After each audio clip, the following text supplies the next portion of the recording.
Moo. Anyway. Negotiation part. That's Orion part 3. Negotiation. Yes. As teased in the previous one. Tease notes. Yes. You've already done that one, haven't I? Yeah. Well, I don't know. That might get cut out now. Yeah. Well, I've done it. Either way, we've got two. We've got 2 to work with. I've got 2 to work with. Yeah, I bet you got two nuts to work with. Don't joke about my nuts. I'm so funny. I'm so. Where's the nut emoji? There we go. There we go. That's better. As mentioned previously, though, in the last episode, that reactionary was based on anger. Denial was denial, obviously. Yeah. This one, and this is why I always end up calling it bargaining, because I forget what it's actually called. Because I just call them by the stages. Because I was very nice. Because I was writing them with that in mind. Those are the titles. So, denial was based on denial of the stages of grief. Reactionary was anger. We wanted to call denial that, so it was really obvious what all the other stages were, that it was based on that. But we didn't want to call every single part anger, bargaining, depression, acceptance, because we thought those were lame titles. I do find it quite funny, the fact that you wrote it and it was your idea to name it, and you still call it the wrong thing. Yeah, and I bet everyone's wondering why it's called Orion 1, 2, 3, 4, 5. I bet you're going to tell us. Well, I'm not. It means nothing. It was, so that, as mentioned before, when it was 2 albums, it was going to be 2 characters, and it was from 2 perspectives, and Orion was one of the characters, because I just thought it was a cool name. Yeah. And then I just never changed the naming conventions for this album. And then what comes later with the actual title of the album was to try and make us sound a bit smarter. Yeah, but I liked having it being like something one, blah blah blah.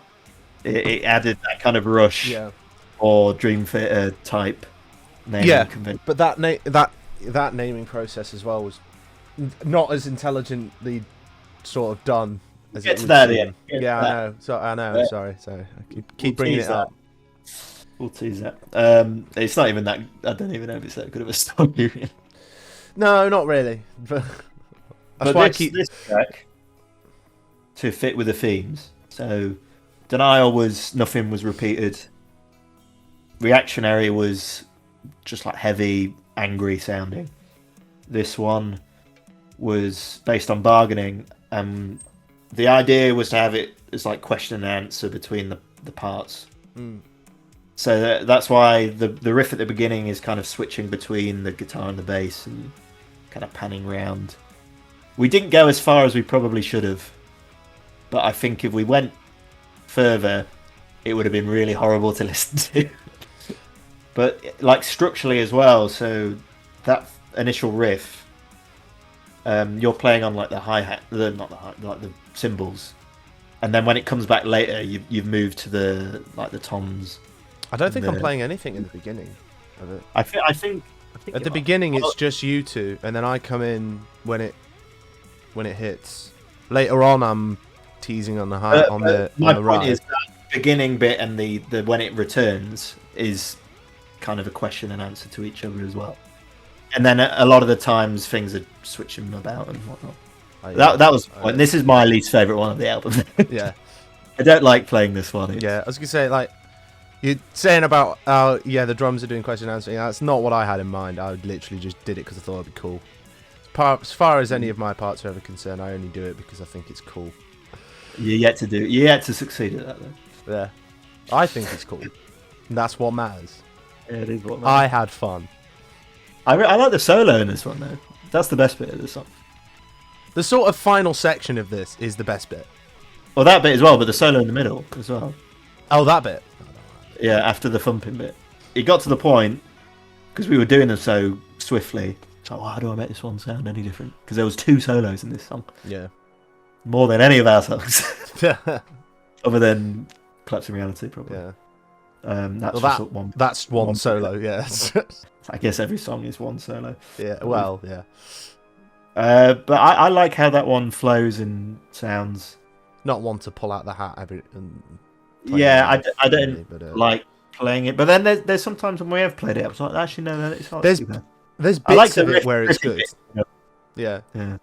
Like the final bit for me is really fun to play because it's just wailing on stuff and it's heavy and it's cool. Sort of the first half of the song is a bit sort of, I'll take it on. Yeah. I don't dislike playing it, but it's not my favourite. The production for this, like this is just a testament to how much we didn't know what we were doing, because they were all meant to lead on to each other, and it kind of works, but it doesn't really. And we've kind of rectified that with later stuff, and we've figured out how to do it properly. But this was also the first album where the drums are programmed in all of them, aren't they? It's the first time we programmed everything. But I think pretty sure. Okay, I can say pretty confidently that it is mainly through no choice because we recorded it over lockdown, and it was either do that or we have no songs at all, or record them and they will be horrifically shit. Because at the time I would have had a 2-channel interface, so I could record 2 microphones at a time. Yeah, that's the way to do it. No, it's not. Yeah, you do the kick. The kick. Album. Yeah. Just the kick. And then you do the snare. Yeah. The snare hits. You avoid bleed, to be fair, doing that. You avoid a lot of bleed. And then you take those, like, so you've recorded the kick, and you take that sample of the kick, and then you program it everywhere where the kick should be in the song. And you do the same with the snare. Same with the snare, yeah. So it's just one solid you beat of like... No changes. Nice. I like that. That's how you make heavy. I might employ that. Yeah, I might employ that a little bit later. Maybe. And then you take the guitar and you switch off. Turn them off. You switch off the impulse response. Oh, okay, so it's just a DI. Really high end. Now you still have the amp on. Right. Oh, sorry. Right. Yeah. Oh, you turn off the. Oh God. That's how you did it for some of them. Didn't you? Yeah, I'm pretty sure. That's how I used to demo them. Yeah. But none of our stuff has got proper impulse responses and stuff. Yeah. Next episode we'll talk about that song. Yes. This one, the drums sound awful. They do. And that is a fact. They do. Yeah.